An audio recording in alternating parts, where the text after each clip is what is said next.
Wake up, rise and shine. It's a brand new day with Mona News. It's time to have your say. She's got the scoop, the stories, all the latest trends. Mo's got the news, let's hear it.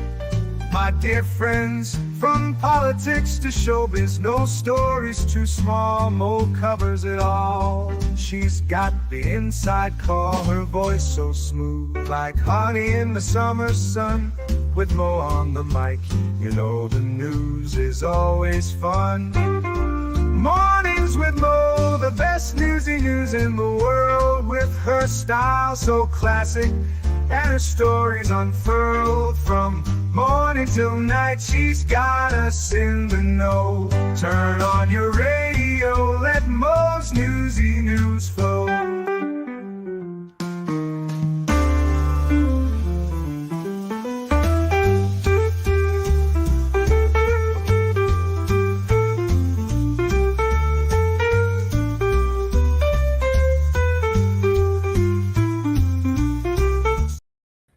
Good morning, everyone. I love days where I get two calls from different people like, Mom, I forgot these papers. I need them for school.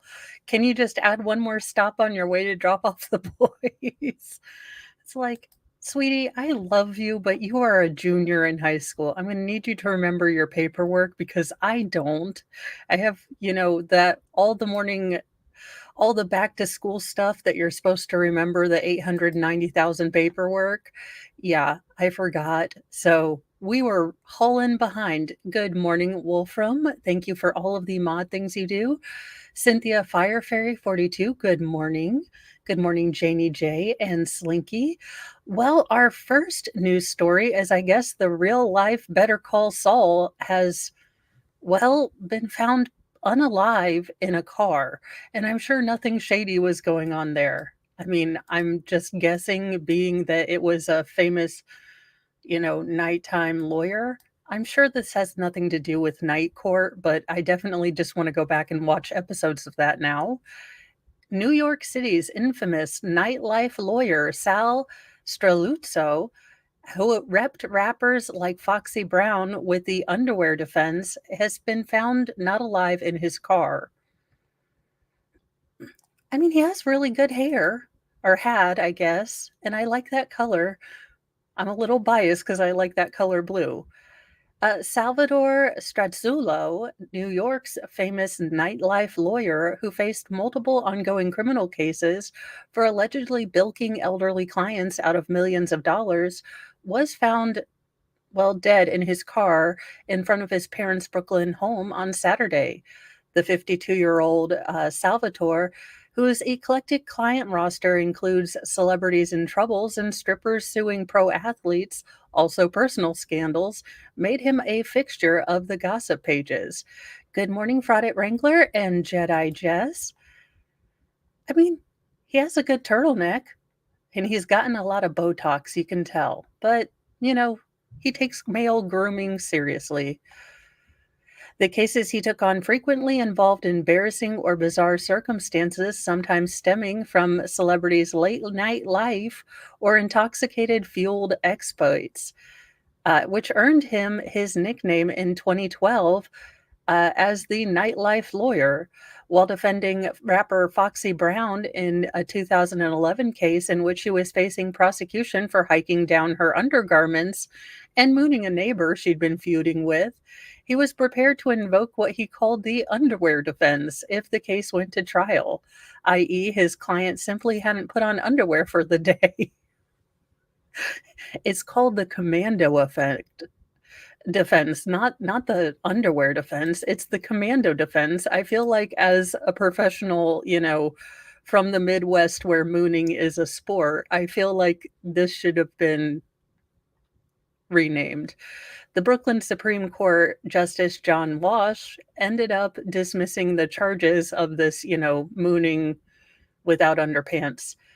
Straluzzo also repped Melania Darville, an exotic dancer who sued Oscar de la Hoya for $100 million in 2007 after he attempted to stop her from selling racy photos in which the boxing legend strutted around in lingerie. I mean, I'd kind of pay to see Oscar de la Hoya in, some Victoria's Secret just for the giggles, but I don't know that I would blackmail anyone. After the photos were made public, Darvell sold them to a West Coast photo agency for $70,000. De La Hoya's camp said that they were doctored, which prompted the suit and the revelation of many salacious allegations, including that the former super welterweight champ had a penchant for donning all manner of ladies' garments and loved to be called Goldie while wearing them. I mean, well, it's 2024. I'm not shocked about anything. By June 2008, she had unfortunately dropped the charges after signing a confidentiality agreement with the boxer's team. In between instigating these two sleaze-tastic or litigating, I'm sorry, these two sleaze-tastic cases that came to characterize his reputation as an attorney, Strazuzzo himself wound up on the wrong side of a judge's gavel on more than one occasion. In 2011, Desiree DiMartino, a paralegal and former employee, sued the Brooklyn attorney for harassment, among other things, alleging that he kept her trapped in a conference room with her 1-year-old son outside while he gave himself a tube in for more than 10 minutes, according to a suit. Now, she also alleged other misdeeds like trying to kiss her and trying to touch her chesticles. More recently, he found himself facing criminal theft and fraud charges, alleging he ripped off elderly clients to bankroll a lavish lifestyle. In April, Brooklyn District Attorney Eric Gonzalez alleged that he had used his escrow account as a Ponzi scheme for years, taking funds from one client to pay off another while racking up tens of thousands in charges at fancy restaurants and expensive hotels. Well, too bad he's passed away. I think Tiffany Henyard might be in need of some legal representation soon. The super mayor and the nightlife lawyer, that would have been an epic mashup. Let's see here. He was accused of stealing nearly $3.8 million in total. Again, Tiffany Henyard says those are chump numbers. On extravagances like a $100,000 BMW, a towny apartment in Battery City Complex for $13,000 a month. Absolutely insane. Oh, thank you, Nanny Go. I thought I felt bad because okay, so the Uvalde thing. The fact that it has come out now that officers wanted to get their names off the website because they feared for their own personal safety, y'all, it just broke something in me. I was like, wait, y'all are worried about your public safety when you had to have heard screaming from that room and you stood there with your head so fully up your behinds that I'm surprised you didn't die of asphyxia. I was so mad. And then y'all just saw me. I lost it a little bit, but I was like, I feel no kind of bad for you. Keep your heads on a swivel, allegedly in Minecraft, because if you arrest me trying to protect my kid, we are going to have issues. Anywho, there you go. In what the actual hell? Another cult mom? Daggone it. What is going on with these moms? Stop. Religion in small doses, okay. Sending your child to a cult, not good. I didn't think we'd have to explain these parenting tips from Mo, but apparently we do. A mom kidnapped her young daughter during a divorce with the help of her adult son and sister and brought her to a religious cult run by a medicine man more than 1,000 miles away from the father. I mean, them are some Manson lamps. I'll give you that. Those are, if she looked deeply into my eyes and told me, I want you to buy doTERRA, I would say, I'm sorry, I already use olive oil. I know essential oils and olive oils are not the same thing, but I will not be trapped into that cult, okay? And she's from Utah. My shocked face. A 53-year-old Utah woman allegedly kidnapped her 5-year-old daughter during divorce proceedings in violation of a custody agreement, lost parental rights, and took the victim with the help of her adult son and a sister to Missouri to live in a quote religious compound led by a religious leader, a self described medicine man.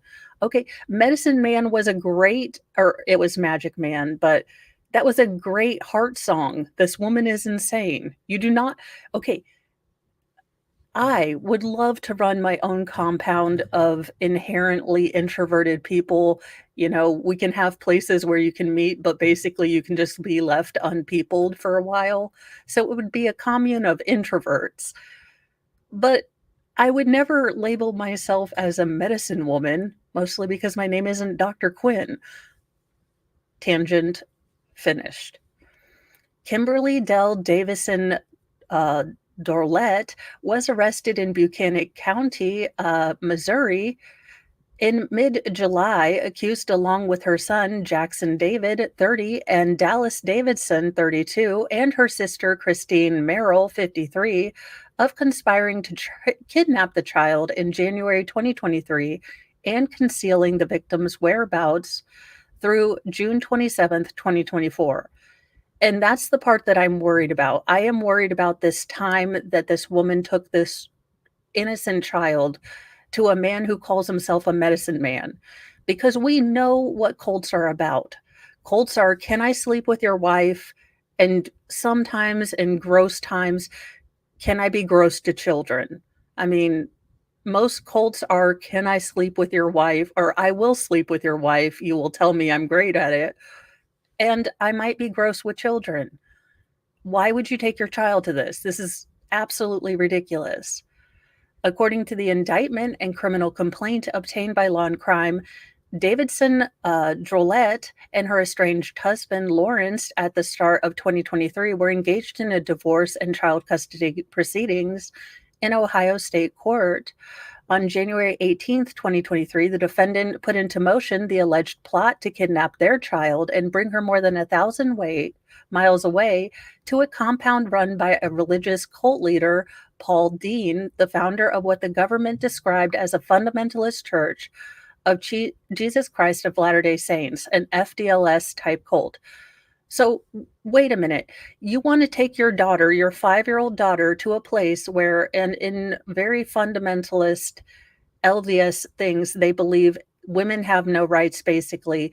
They are property of their husband. They have multiple wives. There is rampant abuse, rampant, just absolute grossness. And this is where you want to bring your child. Ma'am, I have someone I would like you to meet, because I think you are confused about what momhood means. But Lord Chippy, you distinctly take your child to one of these joints, we're going to have a whole lot of problems momming together, because, oh my gosh, the horror stories that come out of those places, and you willingly took your kid there directly to the center of the sun, allegedly. Elon, can we please work on that, or send them in a Boeing spacecraft? I mean, they would never come back. And that would be terrible. Allegedly in Minecraft. The complaint described Paul Dean as a relative of Davison Dorlet's, but redacted exact detail, only hinting that the connection is there. Paul Dean is the brother redacted to, I guess, he's distantly related. The Fed said that the mom on January 10th, 2023, several days before the alleged kidnapping, sold her car for $13,000 and took out $16,000 from an America First Credit Union account, and in the weeks that followed, drained the remainder of the account, sending it to her sister and alleged co-defendant Christine via Zelle. The mother allegedly packed all her belongings into boxes and duffel bags and put the items in her son Jackson Davison's truck. The three left Utah on January 23rd, 2023 for Missouri. The government claims that Jackson, his brother Dallas, and Merrill each played a role in keeping their relative and allegedly kidnapped girl hidden from law enforcement. For instance, Jackson David Jackson Davison is accused of telling law enforcement that he drove his mother and the child to Kansas when he actually took them to Missouri. Merrill allegedly said that he took his mother's phone and concealed the device from attorneys. Maybe in tinfoil in your basement?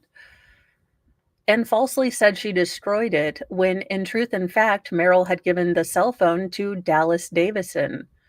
The mother also used flip phones, those little cheap phones, to talk to her sister, mailed letters back through her home, through her other children in Utah, though through Merrill, and gave kids instructions on how to reach her and said she was leaving Utah and it was not a panic decision or an impulse, but she'd been planning her flight for 14 months. That's what we call premeditation, ma'am. The mother further stated that she had changed her and the child A's name and reintegrated the plan that had been in place for over a year. Now, that may explain why she, signed a different name allegedly when she got arrested. At the end of the indictment, investigators claimed that the mother sent texts to Dallas suggesting she was considering fleeing to Thailand and that she'd talked with this to PD, possibly Paul Dean. Now, I am glad that they found this little girl. I hope nothing happened to her in the intervening time and she is getting help, because I can't imagine how confused, how scared, how absolutely just discombobulated this little 5-year-old is going to be from going to the outside world, to a fundamentalist LDS, compound where women wear basically pioneer dresses. They don't speak. And that I can't imagine. So I hope that she is getting all the help to recover from this, because I can only imagine how absolutely confusing this would be to a 5-year-old. Well, looks like we have a defense contractor who wasn't too good at defending. A defense contractor was arrested after printing 150 pages of top secret documents and was cuffed on his way to Mexico. And he would have gotten away with it had that Kinko's not blabbed. A Defense Department contractor is accused of printing over 150 pages of classified documents marked top secret, then heading for Mexico, according to a federal court case unsealed in Virginia.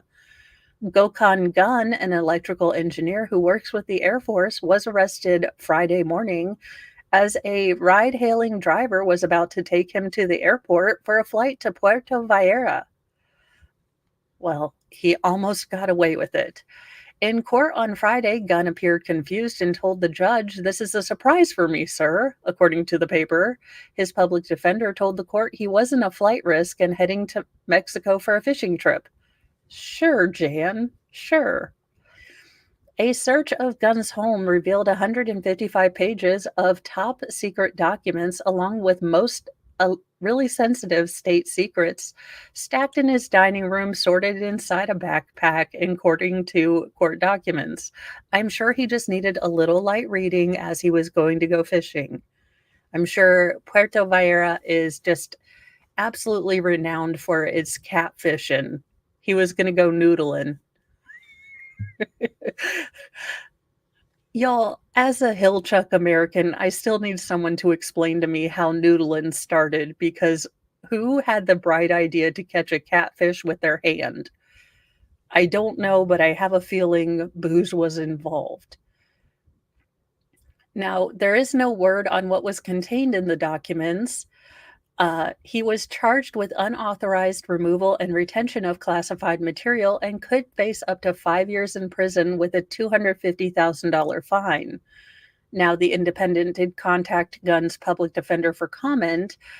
They did not have any. Since starting with the Air Force in 2020, Gunn printed a total of about 3,400 pages of documents, a mix of classified and non-classified materials. He carried the documents out of his office in rolled up wads of plastic shopping bags, law enforcement told the paper. In a voluntary interview with the FBI, the contractor denied taking such classified information back to his home and suggested materials found with such classifications would be expired. Earlier this week, Gunn printed 406 pages, including 82 marked top secret, according to the complaint. So, question. We're just watching this man print a bunch of classified documents, and we're like, it'll be fine. It'll be fine. Thank you for being a member of the Church of Mo for 8 months, Jude. Thank you so much. It's been so fun to get up and give you guys the news that I find weird and sometimes relevant, but oh dear Lord, this man. Okay, stupid question, and maybe technology isn't here yet, but one would think at top secret government places they would have printers when they read the thing top secret ask for your, I don't know, biometric code that says yes, you can print this, or no, you are not allowed to print this. I mean, maybe the technology does not exist yet. In March, Massachusetts Air National Guard member Jack Teixeira pled guilty in federal court to leaking highly classified military documents on the social media platform Discord, including assessments of the war in Ukraine. So maybe we should get secured copiers for the government. Just throwing that out there. I don't know how you do it, but I believe we need some. Well, 4,000-year-old Babylonian tablets have finally been deciphered to reveal alarming predictions. If they didn't predict Dylan Mulvaney, I call BS, because we should have been warned about that crap. I think he's country now.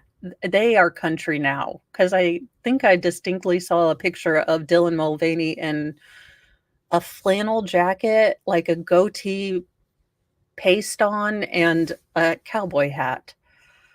Researchers have finally deciphered a set of 4,000-year-old Babylonian tablets, and the messages aren't bright about hopes for the future. They're nearly all death, gloom, and doom. They've been reading the morning tea leaves as well. The 4 clay tablets have cuneiform scrawled over them as they predict the death of kings and downfall of civilizations, according to a recent study published in the Journal of Cuneiform Studies. Now, thank you so much for joining us. So what I will say is, I know it sounds, niche, but that Journal of Cuneiform Studies, those cartoons at the end, top notch. I'm just kidding. I have no idea if there's cartoons. I seriously doubt it. The ancient artifacts were discovered more than 100 years ago in present-day Iraq and are part of the British Museum's collection, but have only now been translated into modern language. The fortune-telling from peoples of the southwestern Mesopotamia was based on the movement of the moon, especially solar eclipse or lunar eclipses, when the moon falls behind the Earth's shadow. So apparently, we didn't have real good news. They represent the oldest examples of compendia of lunar eclipse omens ever discovered, a report authored by Andrew George and Junko Tenguchi wrote. The Babylonians analyzed the eclipse by the time of the night, movement of the shadow, duration, and dates which they used to predict different happenings. They believed events in the skies were signs from gods warning them about future earthbound peoples and their rulers. The omens inscribed on the tablets include a king will die, destruction of Elam, an area of Mesopotamia that is now in Iran, if eclipse becomes obscured from its center all at once and clear all at once. Interesting. So I guess we've gotten no good news. Another concerning omen states that there will be an attack on a land by locust swarm, and there will be losses of cattle, and a large army will fall. Some of the omens must have been based on previously observed coincidences between the timing of different eclipses and major happenings, according to George, an emeritus professor of Babylonian at the University of London. The origins of some omens may have lain in actual experience, observation of portent followed by catastrophe. Still, most were likely based on theories rather than real evidence. Probably not. I mean, probably not. It's probably a recipe for really good falafel, and we just haven't figured it out yet, or it's the oldest known. Follow me on this one, you guys. This is the oldest known CVS receipt. That's why there's 4 of them. You bought a pack of gum and you get 800 yards of a CVS receipt. This is, in fact, the first CVS receipt. They bought a pack of, I don't know, deodorant or something. And this is the first CVS receipt in history. So there you go. Babylonians told the future by looking at the eclipse and possibly working at CBS. Well, this guy, Smooth might not be his middle name. This man has done sweat out of. Thank you for gifting 5 memberships, Jedi Jess, and those went to Nanny Go, Peggy Otis, Sushi, Claus, and Catnips, and Badgered Witness. I know. Congratulations. Thanks for being a member for 9 months, Nick. And yeah, you get to watch in the mornings. And Carla Brzezowski. Hopefully I said that right. I am sorry if I totally screwed up your name. I'm from the MLS God of Law, learning to read things goodly. It's a bio of the original Beatles.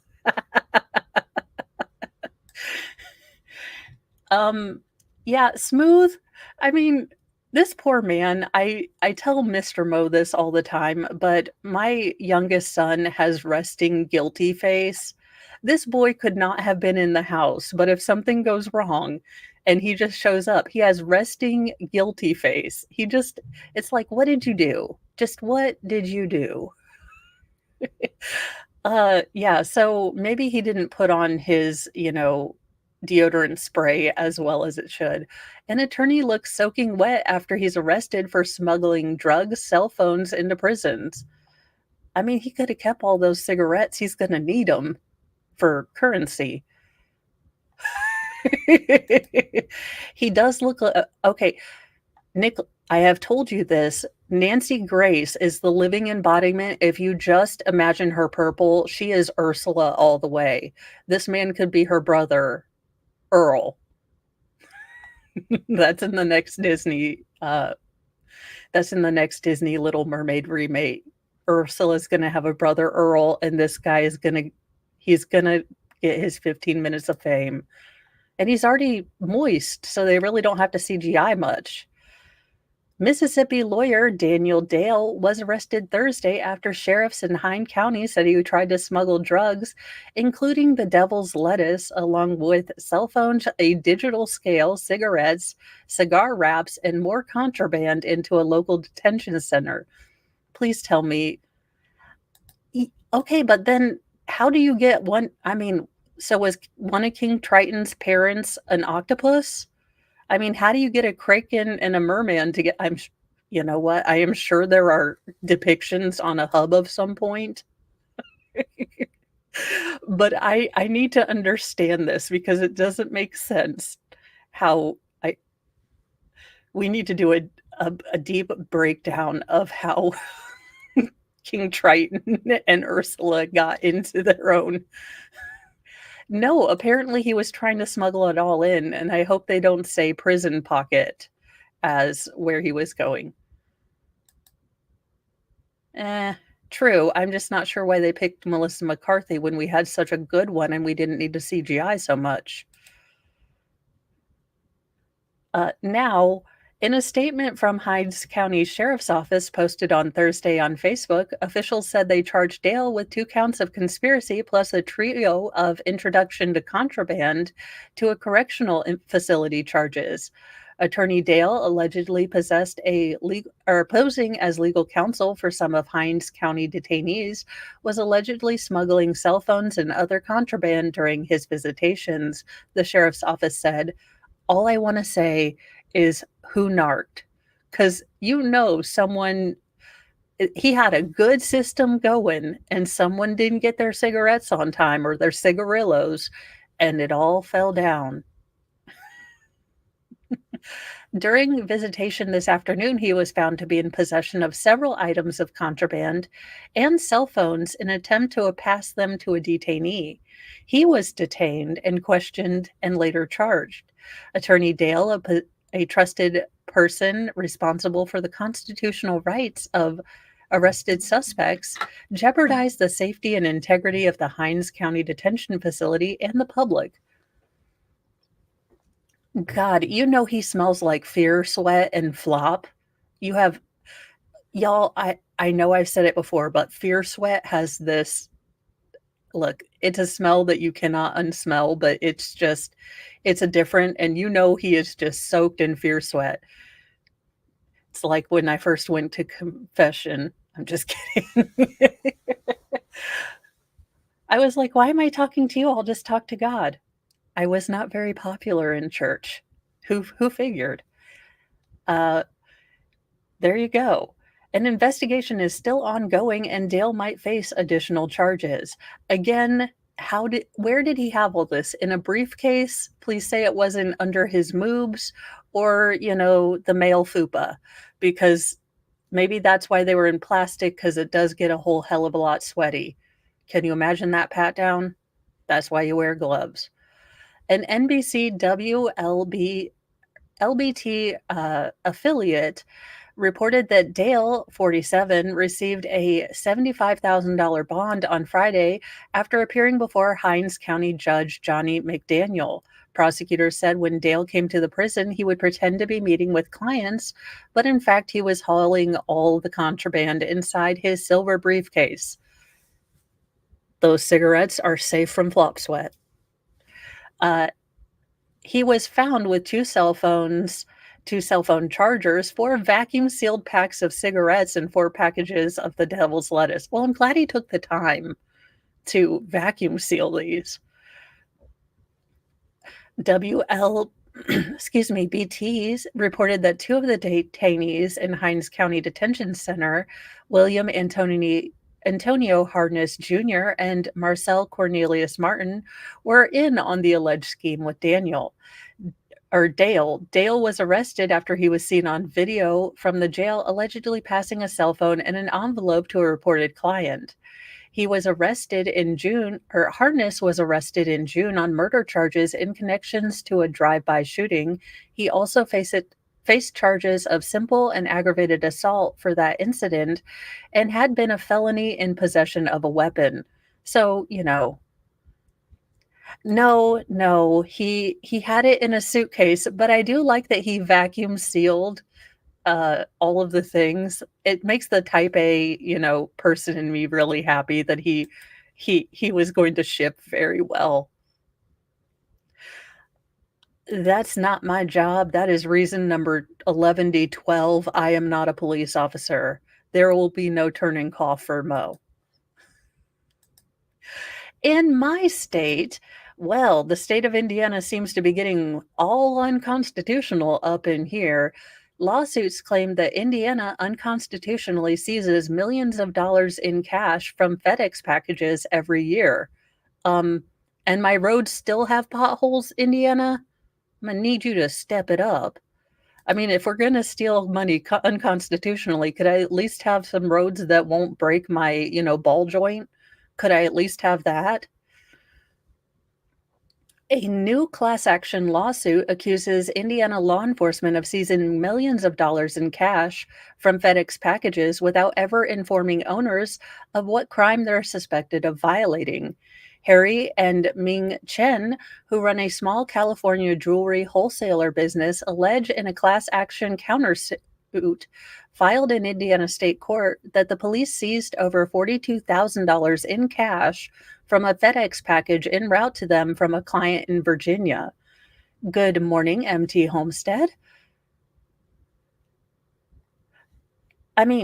County prosecutors then filed a lawsuit to forfeit their money through civil asset forfeiture, claiming that Chang's money was connected to a violation of a criminal statute, but the complaint never stated which statute that was.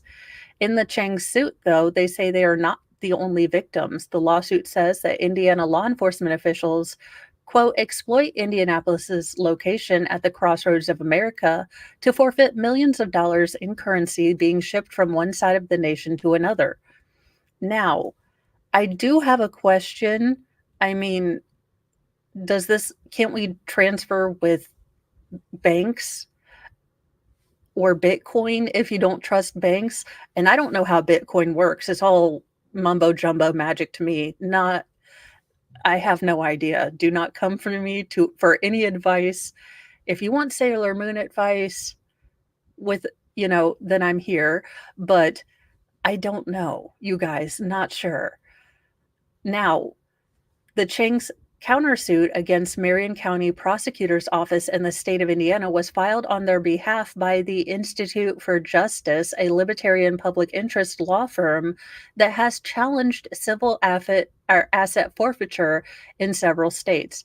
I do think that civil asset forfeiture is something that needs to be reformed. It needs to have a clear reason, and it needs to be more clear, because right now it just looks like the government's stealing money because you sent money through FedEx and then finding something to charge you with after.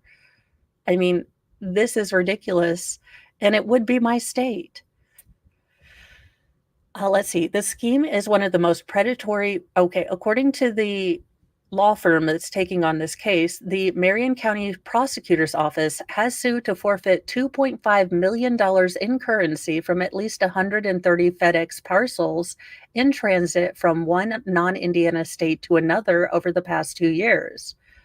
This scheme is one of the most predatory we've seen, and it's past time to put a stop to it.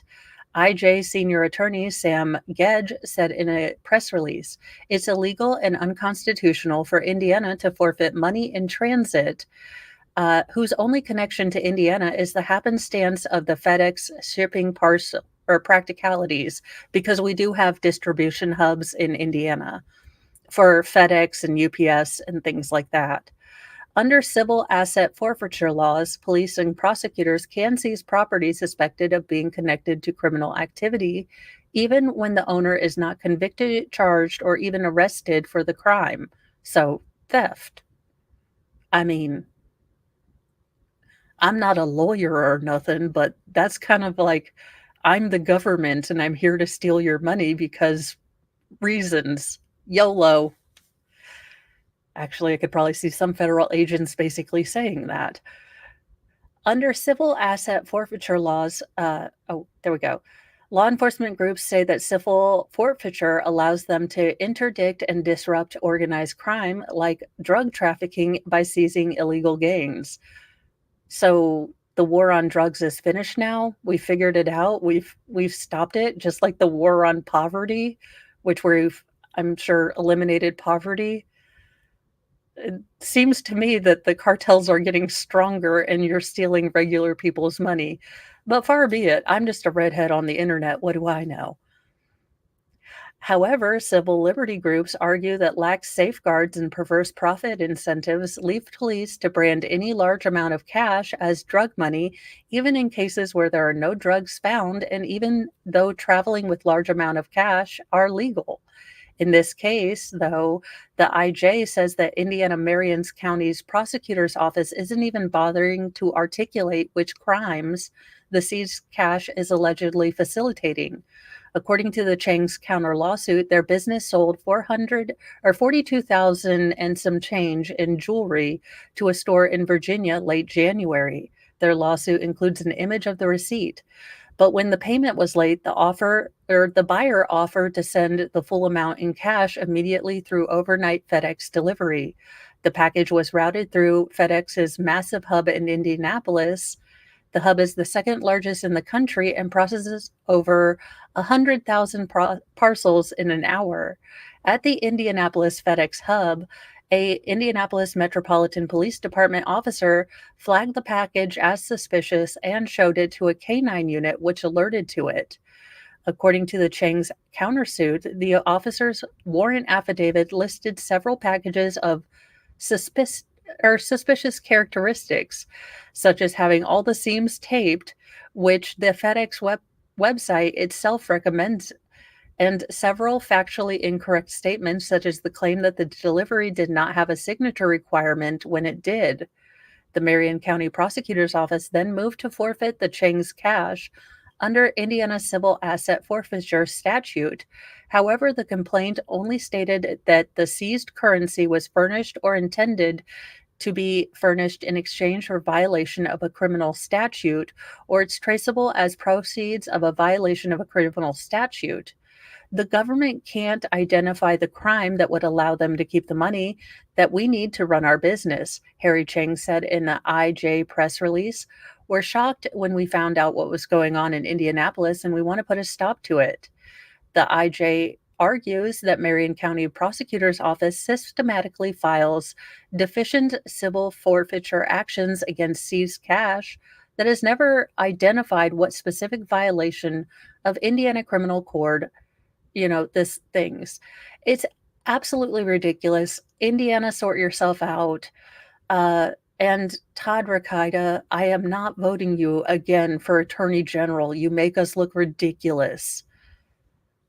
Not that you were worried about my, endorsement, but I'm not going to. So just in case you knew.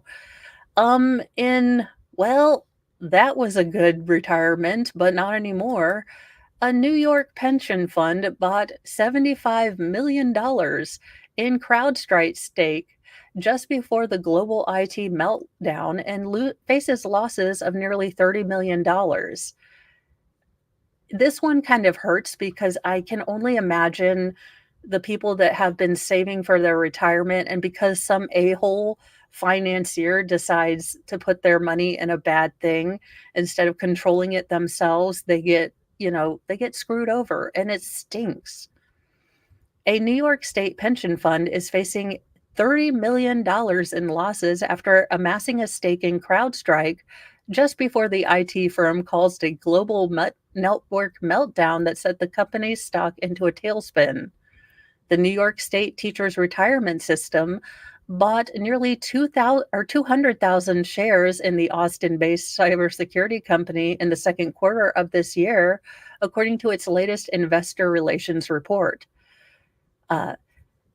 The stake was worth more than $75 million on June 30th, the filing shows, but a 38% collapse in CrowdStrike shares since July 19th debacle puts the current value at just over $46 million, a paper loss of $28.5 million. And that's the thing. Look, I've had some wonderful teachers, and I've had teachers that should have been retired, but these pension funds are what people plan their lives, plan their retirements around, and it seems absolutely I know it's not unconstitutional, but let people be in charge of their own retirement funds. Can we just do that instead of having some idiot, at a hedge fund thinking that this is really a great thing, and then oopsie doopsie, he loses all of your money, and it's not really his fault because volatility and such. Now, the retirement group, which provides investment, retirement, and disability benefits to public school educators, has roughly $137 billion in assets. Okay, well, maybe they're not hurting all that much. In 2023, the fund's total portfolio returned 9% net of fees for the fiscal year of June 30th, 2023. So while it's a strike, it's not really a big giant one, and CrowdStrike is probably going to be going out of business. Good idea. I'm just investing in Sailor Moon products and wigs and hoping that works out. I will say I am lucky Mr. Mo takes care of the finance and the saving for things, and I just allegedly stay in budget most times. Unless they have a sale on wigs, then it's really saving money.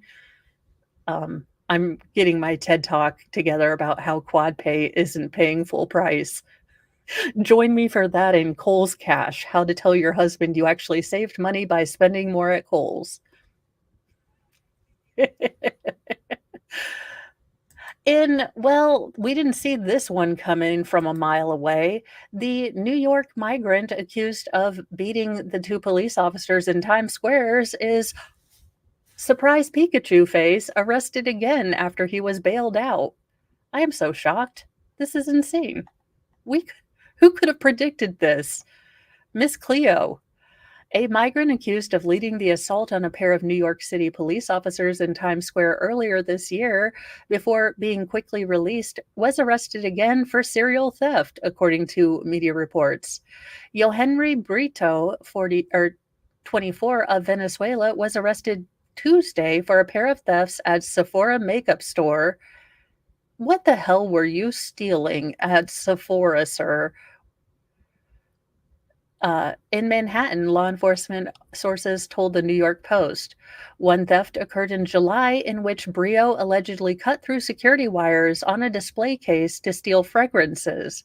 Another happened on August 6th when he stole $1,358 worth of merchandise, so 2 things of lipstick, from the shelves before fleeing with an accomplice. Police sources told the Post the accomplice was not caught.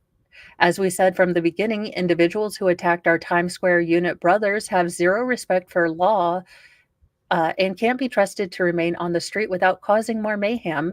We're glad he's back behind bars for at least 5 minutes, I'm sure. Thank you so much, Wolfram, for gifting 5 memberships, and those went to Danielle, Brody Brumfield, RTD, Sky Troop, and TLA1616. Welcome to the Church of Mo. We have dark chocolate and sarcasm, but please keep your audio assault weapons, those plastic recorders, at home.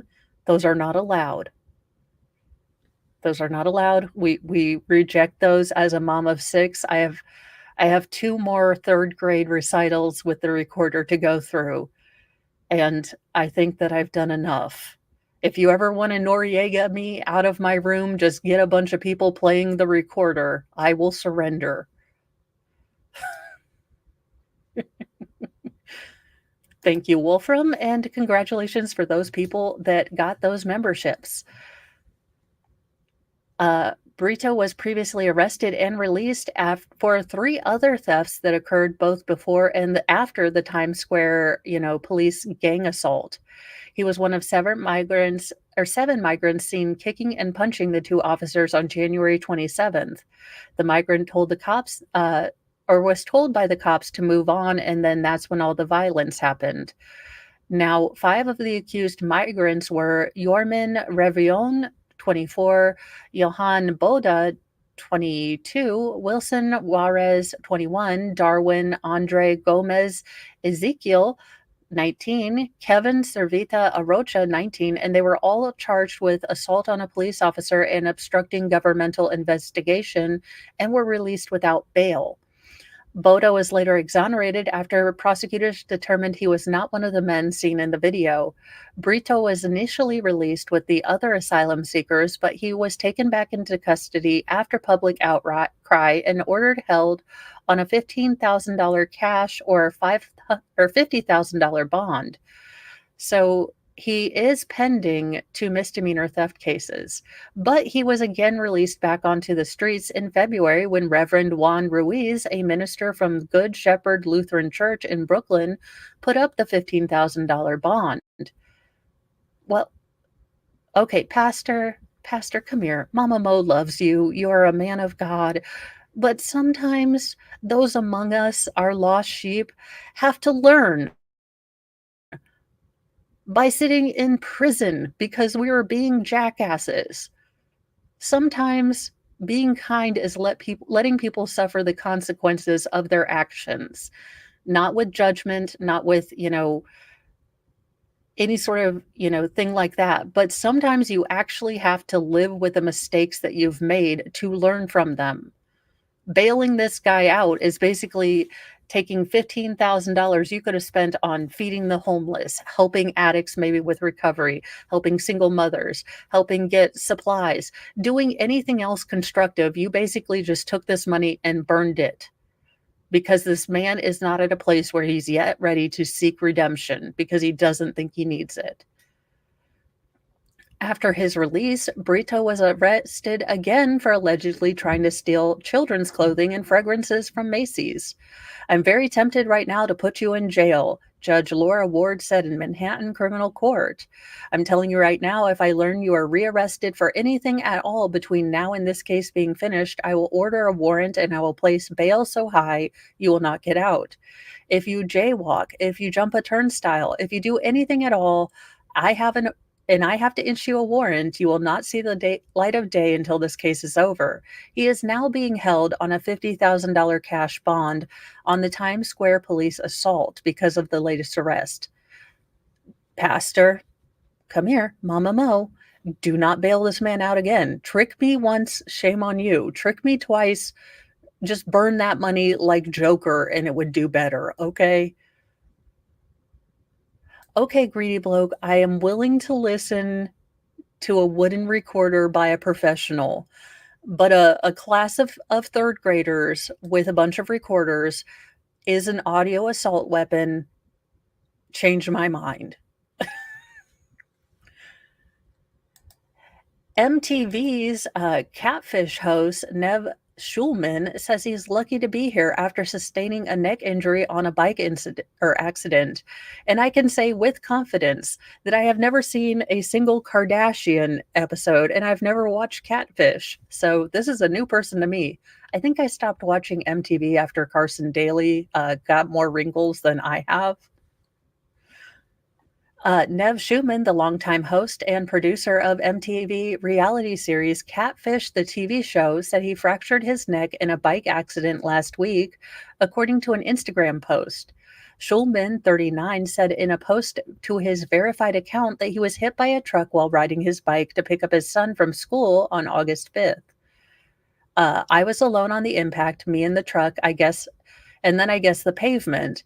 Schulman wrote, I was alone and unconscious and then conscious. Schulman didn't specify in his post where the accident occurred, but said the care he received at Stony Brook Southampton Hospital in Southampton, New York was remarkable. CNN reached out to the Southampton Town Police Department for additional information. The crash left him unable to pick up his son, one of the 3 children he shares with his wife, Laura. Schulman said he suffered fractures to 2 vertebrae in his neck, adding he's not paralyzed. My hands were a question mark for a minute, but the human body is incredible and so are humans. Schulman shared several images following his injuries, recovering in the hospital, and warned his social media followers that some of the images were graphic. The photos include x-ray images and photos of him in the hospital bed wearing a neck brace. It's hard to feel sorry for myself when I hear from the doctors how many people with similar injuries will never walk again. Schulman, who has hosted the MTV series about people who track down internet scammers for 9 seasons, wrote he had gone fishing with his family days before the accident, and it's true what they say, life can change in an instant. He added, I'm lucky to be here alive, standing and hugging my family, projected to make a full recovery, and I'm really starting to understand the meaning of gratitude. Oh, no, I have heard that too. As a mother of 6, oh my God. The orchestra nights.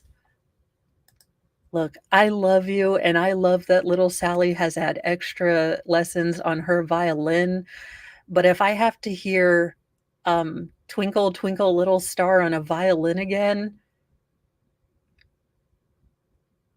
I'm really proud of Sally, though. Way to go. I hope you have ear headphones because, oh my gosh. Look, children playing stringed instruments sounds like the lamentation of cats getting sent to Hades. I am sorry.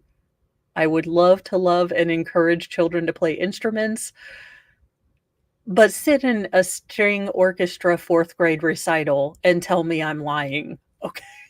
Because I have been in that Dante's third circle of hell. And it's like,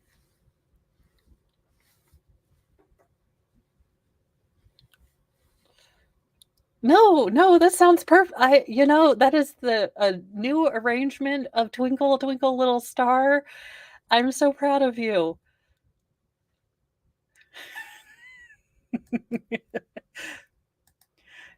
Uh, Police ally of Dalton dictator Tiffany Henyard is indicted, and lawyers claim the case was brought to take the mayor down.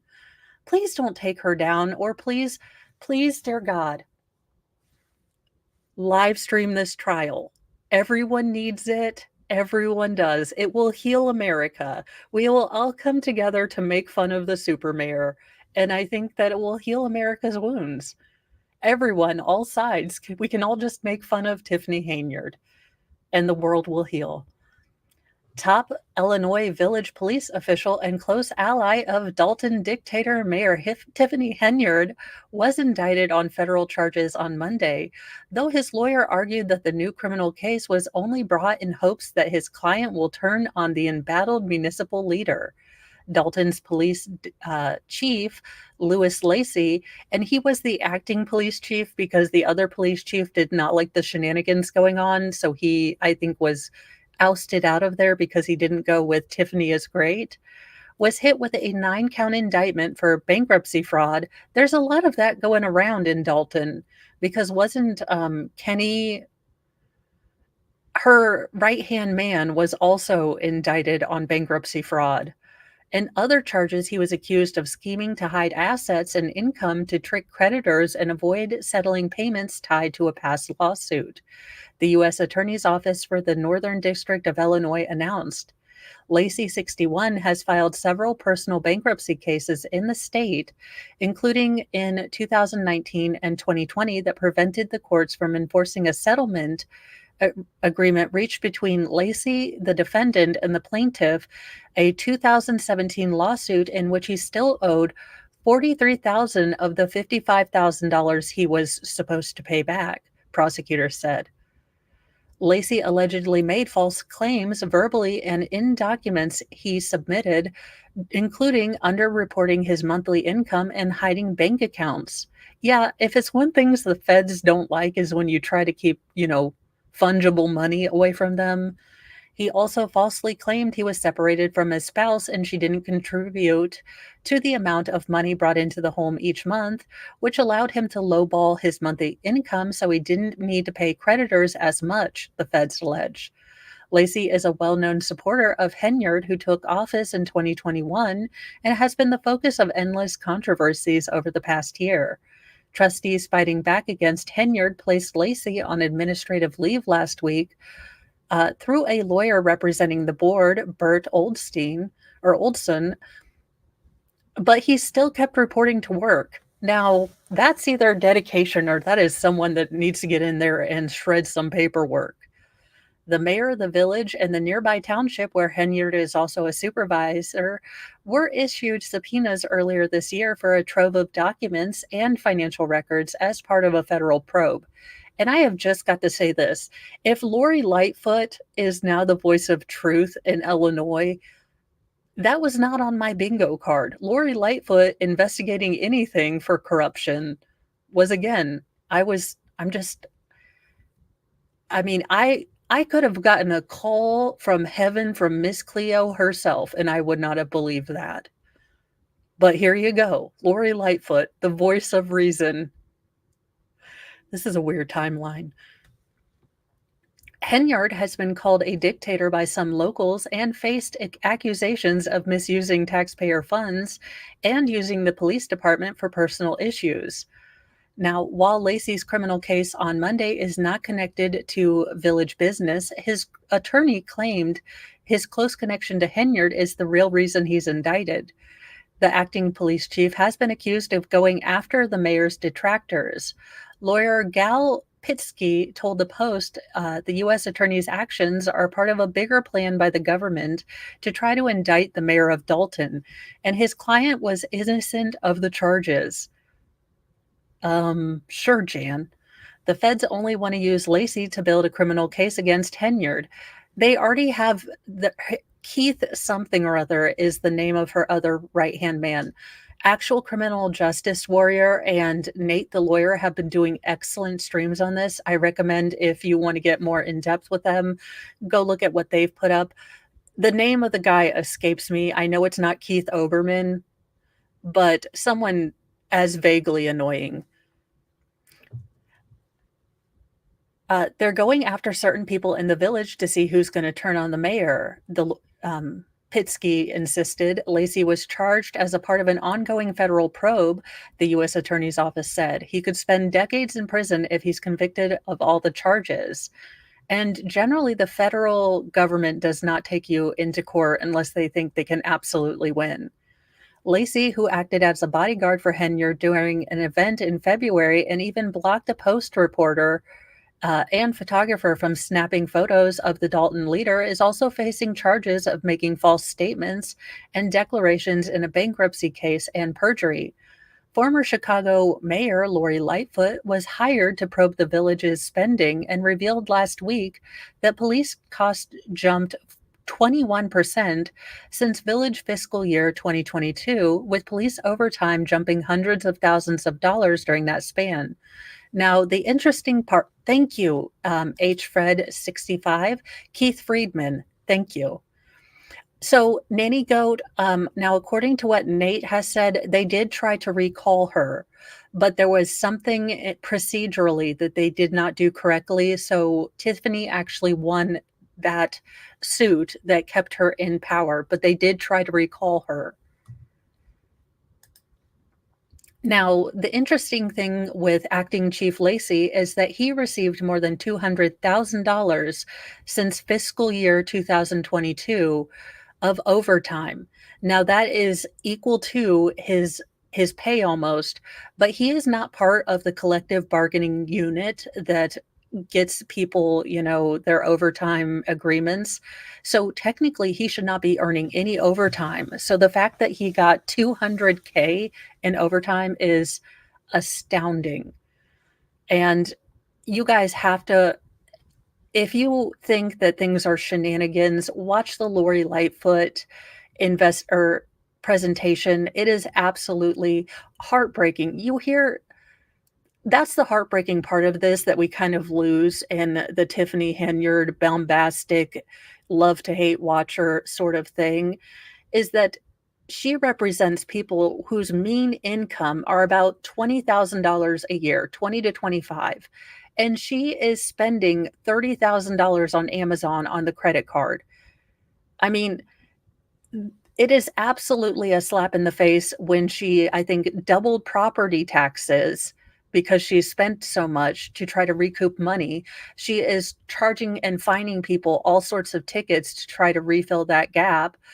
And real people who thought they elected someone from their city to understand them and maybe understand their problems. And she just went in there and basically, Prince John'd the whole thing, and she has her own sheriff of Nottingham. It's just absolutely ridiculous. Now, our final story, regardless of what the Coca-Cola commercials say, polar bears are just like honey badgers, and they give no Fs. They're huge, and they like to hunt people for fun, allegedly. Polar bears unalive a worker at a remote radar site in the Canadian Arctic. I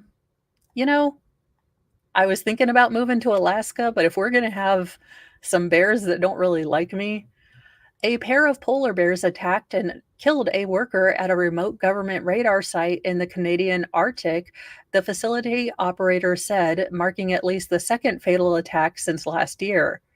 Okay, maybe these polar bears really think, they're like, Jim, you need a Snickers. Only we're the Snickers, and they now know where to find us. They're like, it's a vending machine. You just knock on the door and people run out.